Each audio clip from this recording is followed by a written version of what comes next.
ராகு பகவான் 10ஆம் இடத்தில் இந்த தொழில் ஸ்தானத்தில் அமர்றதுனால உங்களுக்கு தொழில் சித்திக்கும். தொழில் வந்து எந்த தொழில் பண்ணாலும் லாபம் கிடைக்கும். அதே மாதிரி பார்த்திங்கன்னா ஹோட்டல் தொழில் வந்து இவங்களுக்கு கை கொடுக்கும். அதாவது என்ன பண்ணால் 4ஆம் இடத்தை பார்க்குறாரு. அதனால் வந்து தனவிருத்தி, பணம், சம்பத்து எல்லாமே கிடைக்கும்.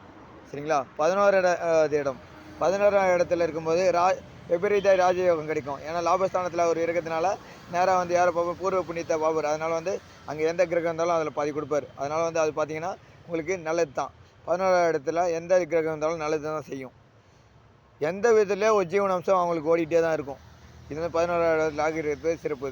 12வது இடத்துல ராகு இருக்கும்போது பார்த்திங்கன்னா இவர் வந்து நோய் நொடியை பார்ப்பார். அப்போ நோய் நொடி வந்து என்ன ஆகும்னா அதை கொஞ்சம் பாதிக்கும். மற்றபடி வேறு ஒன்றும் இருக்காது. நல்லது தான் நடக்கும். வெளிநாடு பயணங்கள் வரும்.